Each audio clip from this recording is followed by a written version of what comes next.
Your Honor, I've actually prepared something that I'm going to be reading for you all, and especially after Mr. Skrinsky's, what he just had to say, I'm actually quite eager.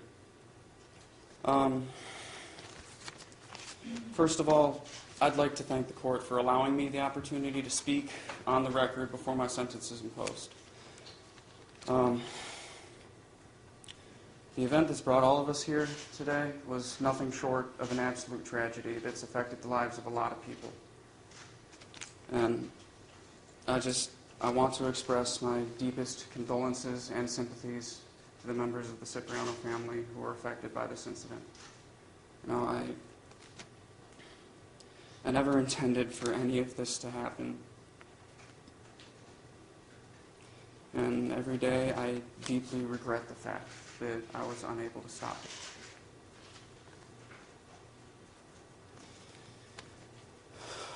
I never once thought that my association with Tucker Cipriano would lead to an event like this. That being said, I once again want to state that I am not guilty of the 5 crimes I am to be sentenced for today, and I do intend to file for my appeal as soon as possible following the conclusion of this hearing. Now I'm going to cover some, but not all, of the issues that I intend to raise on my appeal. And I ask you all to please keep in mind that while some of what I have to say may seem motivated by anger or frustration, it's not my intent in any way to be inflammatory, merely to point out the things that I feel strongly represent a miscarriage of justice in this courtroom. Starting with the fact that I was not provided with, nor did I have an opportunity to examine all of the documents, photographs, and other paperwork that the prosecution intended to produce against me at trial, despite my request per MCR 6.201. I was not provided with the opportunity to inspect all tangible physical evidence that the prosecution intended to produce against me at trial, despite my request per MCR 6.201. I was not provided with any criminal record of all the witnesses the prosecution produced or intended to produce against me, despite my request to the same MCR. This list continues further, but in short, I was not allowed the opportunity to properly prepare my defense due to the lack of information in the discovery with which I was provided. I do not know why I was not provided with this information, but the why does not change the fact that my requests for information that I had every legal right to were completely ignored.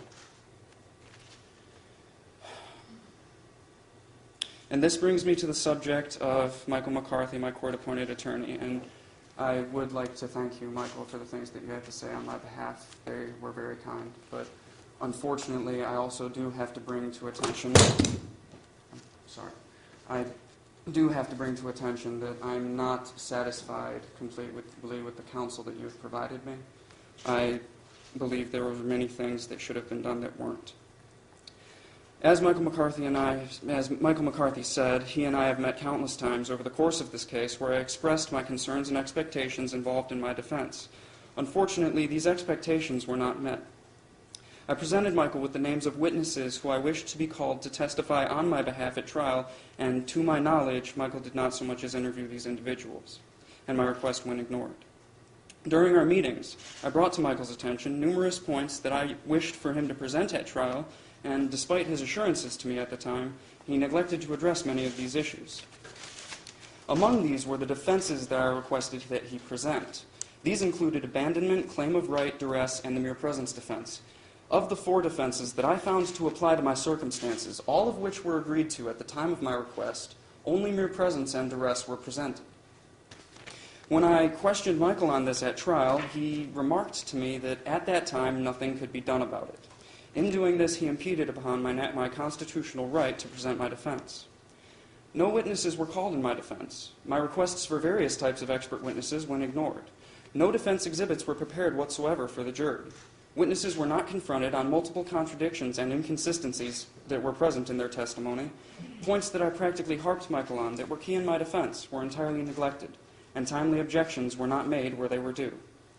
It is for all of these reasons compiled together that I submit that I was not given effective assistance of counsel. I'm not trying to beset in any way Michael McCarthy's reputation. I'm not trying to say that he isn't a good attorney. He's very experienced, and he is effective, and the arguments that he presented were very persuasive. But what I am saying is guarantees and assurances that were made to me by him were not fulfilled, and the needs of my defense were not met. Now to broach on the aforementioned inconsistencies in witness testimony. The first witness the prosecution produced was the female operator who received Tanner Cipriano's 911 call. By her own testimony, she stated that her recollection of the call was fuzzy and that it was difficult to hear the caller because he was whispering. Despite this, she was able to confirm that the recording was true and accurate. Beyond that, she confirmed that the transcripts were a true and accurate representation of the recording. I failed to see how, if her memory is fuzzy, her word, that she could confirm with a 100% certainty that the recording and transcripts of the recording were true and accurate, especially considering that because the caller was whispering, it was difficult to hear in the first place. I brought this point to my attorney's attention, and he neglected to address the issue at trial. In fact, he refused to cross-examine the witness whatsoever. Now to talk about Ian Zinderman and his testimony. Every time this man has said something, it has been changed. His preliminary examination testimony was so inconsistent and contradictory that it would have been comical had the implications of his statements not been so grave. I was able to count well over 20 blatant contradictions that he made to his story in just the first line of questioning by the prosecutor at preliminary examination. That was before any cross-examination had even begun by my attorney. The truth doesn't change. His preliminary examination testimony contradicted his previous statements to the police, and his testimony here in this courtroom contradicted both his previous statements to the police and his preliminary exam testimony in numerous ways. He even provided a convenient excuse for all of these changes and contradictions, and for the difficulties he had in processing the questions posed to him by my attorney. Partial complex seizure disorder was the excuse he presented. However, at preliminary exam, he was specifically asked if he suffered from any physical or mental disabilities. His response at that time was that he had, and I quote, a math deficiency, and went on to state that he believed he had both ADD and ADHD. Partial complex seizure disorder was never mentioned previous to trial. I brought this point to my attorney's attention, and he neglected to address the issue at trial. Oddly enough, this disorder of his only seemed to present Ian with any difficulties in processing information when he was being questioned on cross-examination by my attorney. Another reason that he provided for his multiple prior inconsistencies was that he was in shock and confused at the time of preliminary examination, but that after he A, repeatedly conferred with the prosecution to review his story, B, catered his story to match some of the evidence that it previously contradicted, and C, prepared his testimony for trial, he's testified that he had it all straightened out now. Big surprise there. He testified also that he remembered things more clearly now, a little over a year later, than he did at preliminary exam. Yet when he was confronted on who actually said what, he attributed the fact that he could not recite a single complete sentence and identify the speaker to the fact that it was over a year later, and that he could not clearly remember. All he was able to do was attest to the general idea of the alleged conversation. Mr. Young, I don't mean to interrupt you, but I know you're planning on appealing. Yes. And this is not your appeal. Everything that you're saying now is your basis for your appeal that the appellate court needs to hear. Yes, Your Honor. I need to get this on the record. Well, we're going to make a record in the appellate court. You don't need to say all of this today, because all of this is going to be on record when you send a brief up to the appellate court. You get to say everything that you want to say to the appellate court. You don't have to say all this on the record now for the appellate court to hear your arguments. I just want to make sure you understand that. I do, Your Honor. Thank you. I mean, we're addressing your sentencing today. I understand. Also, a lot of this is just things that... Don't interrupt me, Mr. I'm sorry. We're addressing your sentencing today, and you're allowed to speak to the court with regard to your sentencing. Everything that you want to put in an appeal brief for the appellate court, this is not the proper form for it today. Okay, I understand. You're free to say what you want to say. Thank you, Your Honor. And it's not only for the purpose of the appellate brief that I'm saying these things today. I want people to know that while I'm a 21-year-old man who has never had any legal experience in his life aside from what I've had in the past few months that have led up to this, or the past year that has led to this trial, I clearly recognize these points that I brought to Michael's attention that were not addressed. And I'm sorry. He attributed the fact that he couldn't recite a single complete sentence and identify the speaker to the fact that it was over a year later and he could not clearly remember. All he could do was attest to the general idea of the alleged conversation. But at preliminary examination, every time he was confronted on who the speaker was, he either identified Tucker Cipriano or claimed not to remember, and that was only a few weeks after the incident had taken place. I brought this point to my attorney's attention, and he neglected to raise the issue at trial. Ian Zinderman's testimony was key in the prosecution's case against me. Therefore, impeaching his credibility as a witness and bringing to light the staggering number of changes, contradictions, and inconsistencies that he presented was paramount in my defense. I had repeatedly requested Michael McCarthy on countless occasions that every single change, every single contradiction, and every single inconsistency from the beginning of this incident until now involving Ian Zinderman be presented before the jury, and despite the repeated assurances made to me at the times of my requests, that was not done. I requested that an exhibit be prepared for the jury depicting Ian Zinderman's previous statements and testimony. That way, when my attorney confronted him, the jury would be able to see for themselves the extent of Mr. Zinderman's lies and deceit. Despite the assurances made to me at the time of my request, my attorney neglected to prepare any exhibits to be presented in my defense. I requested that Ian Zinderman's criminal record and history be prepared and used for impeachment purposes. Despite my request, my attorney neglected to raise this issue at trial. Furthermore, I failed to understand how the prosecution was allowed to use this man's repeatedly inconsistent and contradictory testimony, claiming that it represented substantive evidence of my guilt. I brought that to my attorney's attention, and he neglected to address the issue at trial. Now to discuss Detective Richard Webby and his testimony. Unlike the other witnesses that testified, Detective Richard Webby was not sequestered from the courtroom during the course of the trial. In fact, he was present in every court proceeding involving this case. This allowed him to cater his testimony to the needs of the prosecution. I brought this to my attorney's attention, and he failed to raise the issue at trial.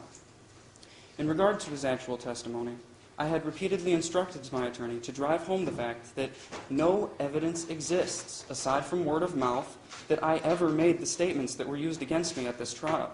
No concrete evidence exists to lend any credence to what Detective Richard Webby claims that I said. This fact allowed Detective Richard Webby to cater his testimony to the needs of the prosecution at trial. Some of his testimony was paraphrased and editorialized from his written reports, and some of his testimony was made from an opinionated and subjective standpoint rather than being based on objective facts. I brought this to my attorney's attention, and he neglected to address the issue at trial. Detective Richard Webby previously testified at a motion hearing that he and I conversed over a 3-hour period with only 2 short breaks in between. He testified that these breaks were just long enough for him to gather new information and return. That's a long time to be engaged in conversation, yet his written report of my alleged statements contains surprisingly few excerpts of actual conversation that took place. Therefore, I submit that my statements were not used against me. What was used against me was an editorialized, paraphrased, out of context, and false version of them, born out of the mind of Detective Richard Webby, with nothing but his own word to lend any credit to their validity. I brought this point to my attorney's attention, and he neglected to raise the issue at trial. Detective Richard Webby also testified to my alleged conduct and comments made during the taking of my DNA buccal swab. Whether his testimony was truthful cannot be proven, but the timeline he provided and greatly stressed in his testimony was grossly incorrect. This could have easily been proven by comparing the time logs of when the swab was taken in relation to when the court proceeding had concluded that day. I brought this point to my attorney's attention, and he failed to address the issue at trial. Furthermore, if Detective Richard Webby's testimony regarding that was grossly incorrect and exaggerated, then it can reasonably be inferred that other supposed facts he testified to could have also been grossly incorrect and exaggerated. I brought that point to my attorney's attention, and he neglected to address the issue at trial. I believe that it's reasonable to infer that Detective Webby's motivations in doing this were political by nature, considering that during his close involvement in this high-profile and highly publicized case, he was promoted to sergeant. I brought this to my attorney's attention, and he failed to address it in his arguments. Now on to the testimony of Dr. Jillian Davis, who saw to me in the ER. She previously testified at a motion hearing on September 26, 2012, when she begrudgingly admitted on cross-examination that there were clear signs of my injury, such as swelling and redness in the area. Yet here at trial, she testified that there was no swelling, no redness, and that I seemed to be comfortable, in a clear and obvious contradiction to her previous testimony that was made under oath. I brought this point to my attorney's attention, and he neglected to raise the issue at trial. She also testified at the motion hearing in reference to my injuries that, and I quote, obviously something had to hit him to do that. She went on to further testify that my injuries were consistent with having been hit with some object. Yet at trial, she again testified inconsistently, stating that my injuries could have been sustained by yawning.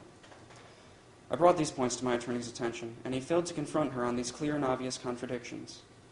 Her testimony was blatantly contradictory, and clearly her testimony was biased against me, and either influenced by the prosecutor or by her own prejudice.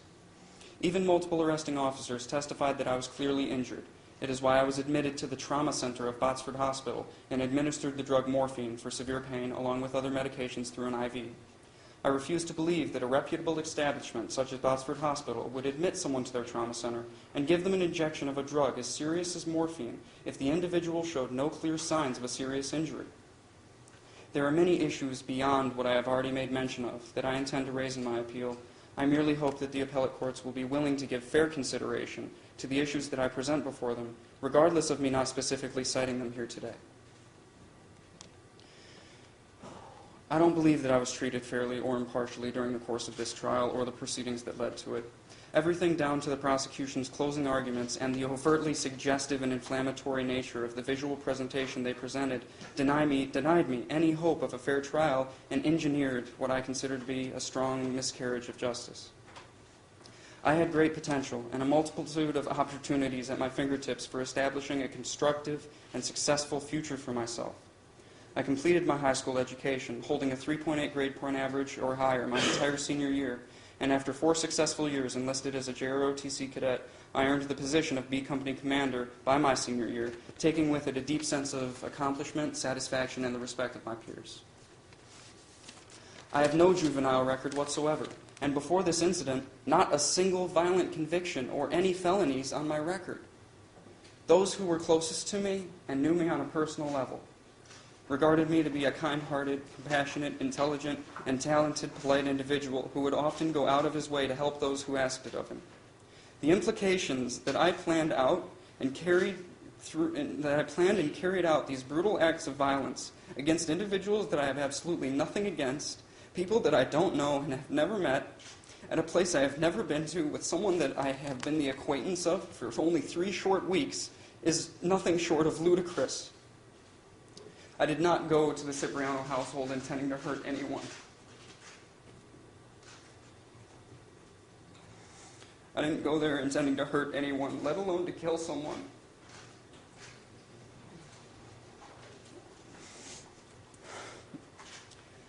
At the time, I had already applied and been accepted to the Michigan Institute of Aviation Technology, and I was a mere 2 weeks away from being able to start the first of my classes. All I had left to do was complete the forms and paperwork for financial aid to pay for my enrollment. And I will admit, yes, I formed a habit experimenting with drugs such as marijuana and spice, and by doing so, I allowed my mind to be clouded. I associated with people that used these drugs as well, and that was my downfall.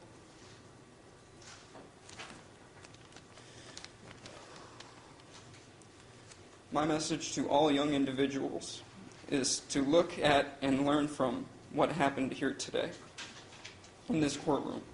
I had a great many things lined up in my future, and now, because of my association with someone that didn't care at all about me, my life, my future, or my well-being, someone that I had known for a little less than a month, whose only common interests with me lied in pursuit of getting high.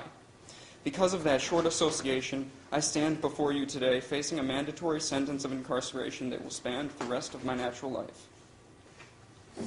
I want to thank the true friends that have stood by me and continue to believe in me despite the horrible accusations that are being made. And most of all, I want to thank the beautiful family that God's blessed me with, who have stuck by me through thick and thin. Your letters and your cards sending love and support have gotten me through some of the darkest of times. And they mean the absolute world to me. Your continued optimism and hope has rubbed off on my heart and carried me through the darkest of hours, helping me to see that there is light at the end of this tunnel. I promise to stay strong, think positive, and work towards building a better future for myself, wherever that may be and whatever it may hold.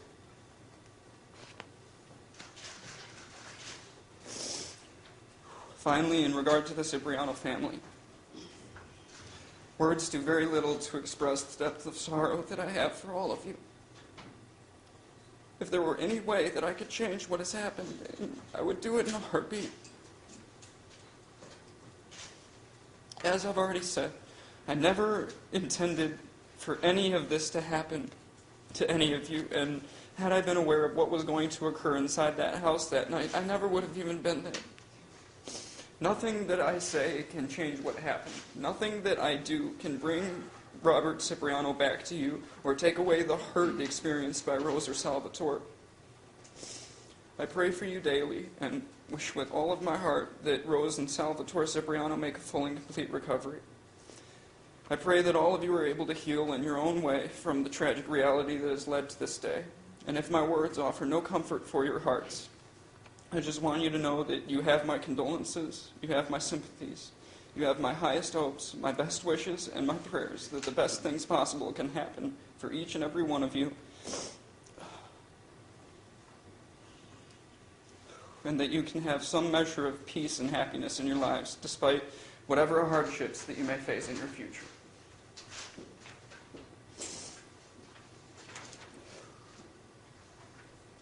My intent was not to cause any harm. The only reason that I went there that night was to assist someone that asked me to help them pick up their personal belongings. And that quickly turned into a living nightmare that none of us have been able to wake up from.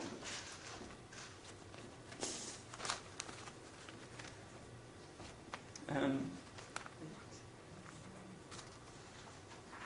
I can't tell you how sorry I am that all of this has happened.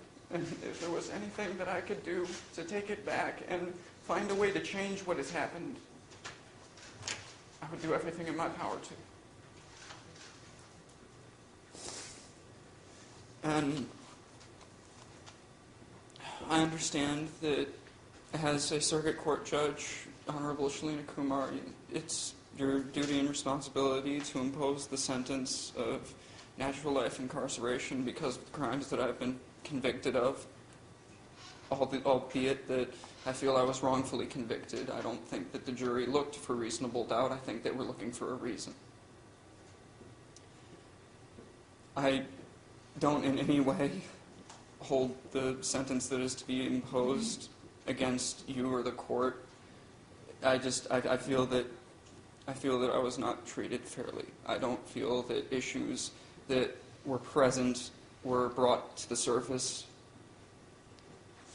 And for those reasons, I will be appealing this sentence. And I again apologize if anything that I've said so far today has seemed inflammatory or has been taken in the wrong context. I merely want people to know what it is that I see plainly as day that I feel has gone wrong here.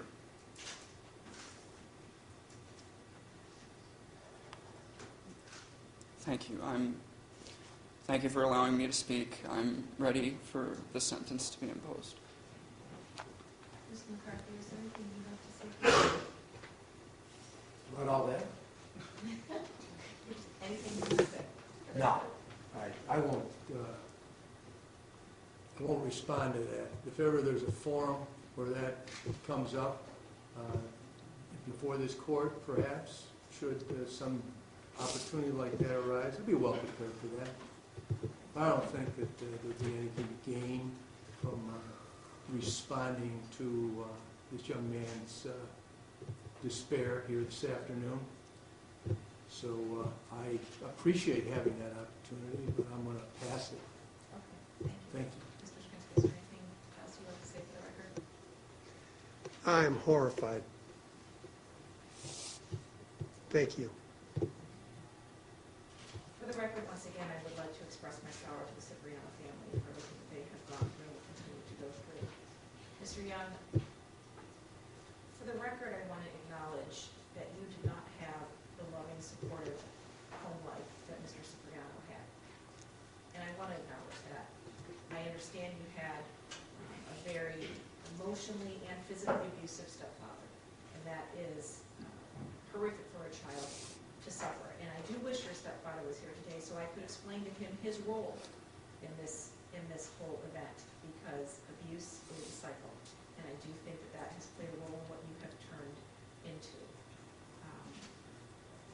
also understand that there is some sort of maybe mental disease that you suffer from, and I'm sure that has played a role as well.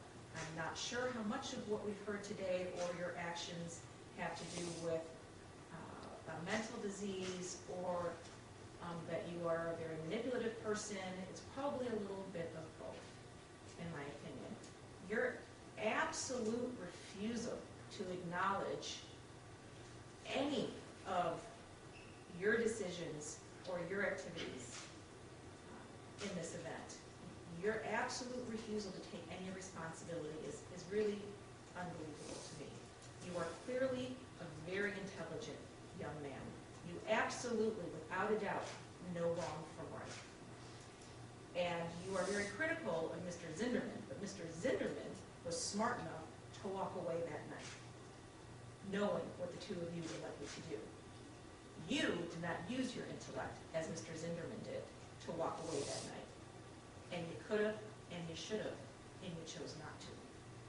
And you are not someone who does not know right from wrong. I do not believe the things that you are saying. I absolutely believe that you did this, you made decisions to do this, you played a significant role in this. As for Mr. McCarthy, he is an excellent attorney, and I don't think there is an attorney that could have done a better job defending you, for the record. So you need to take a look in the mirror and really take responsibility for the decisions that you've made, because you're right, you had a lot going for you. You could have been a lot in life, but you're not going to be because of your own decisions, not Mr. Cipriano's decisions, not Mr. Zinderman's decisions, not anybody else's decisions. They were your decisions. You made the decisions on your own, and you were smart enough to know better. So you have ruined your own life, along with the life of the Cipriano family. You were convicted of first-degree murder on two theories, that being first-degree premeditated murder and first-degree felony murder. There is one sentence imposed of natural life without parole. There's 464 days jail credit. On counts 3, 4, and 5, 23 years to 60 years, 464 days jail credit. Crime victim's right fee of $130, attorney fees to be determined, state cost of $340. You must comply with DNA testing. You're to have no contact or association with the victims, Rosemary, Tanner, Isabella, and Salvatore Cipriano. You're to have no contact or association with the co-defendant, Tucker Cipriano. You do have the right to Court of Appeals for leave to appeal. Your attorney's going to hand your appellate rights form. You want attorney appointed for your appeal. You must return the form in this court within 42 days of today's date. Judge, in anticipation of the hearing, Mr. Young executed the request for appointment of appellate counsel, and I've seen to it that it's been completed. I'm going to give it to your clerk this afternoon before I leave the courtroom, so that that at least is on the record that he's made that request. Okay, thank you. Anything else for the record, counsel? Not on this case, but if I may, on the other case, if I approach after this is finished. Do you want to approach me on the chambers? No, You want to come, please?